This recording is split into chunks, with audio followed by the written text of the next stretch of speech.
masih heran, gue masih bingung kenapa masih ada orang-orang yang gak suka sama Puji. Padahal kalau misalnya kita lihat kontennya, konten lu tuh gak pernah nyinggung orang, gak pernah ngomongin orang, gak pernah ngerendahin orang. Konten lu tuh selalu malah konten lu tuh selalu banyak ditiru orang-orang, dan orang-orang ikut viral juga. Ya, jadi inspirasi juga. Dan kalau misalkan lu lihat lagi podcast Puji ya, dimanapun itu, dia gak pernah ngomongin orang, gak pernah nyinggung orang, gak pernah ngerendahin orang. Yang dia omongin setahu gue cuma tentang dirinya sama karirnya.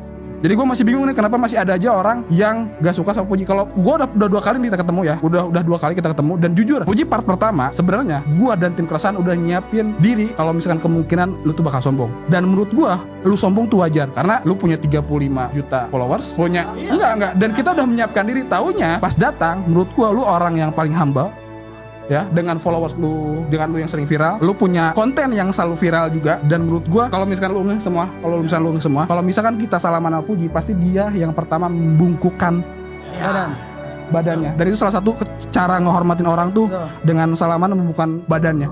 ini gua buat orang-orang yang gak suka sama Puji ya. Ini buat orang-orang yang gak suka sama Puji, ingat dengerin gua yakin kalau misalkan lu ketemu di jalan, lu pasti bakal minta foto sama Puji. Dan gua yakin kalaupun Puji tahu lu hatersnya, Puji masih bakal mau foto bareng sama lu. Jadi buat haters Puji, jangan sampai endingnya lu malesin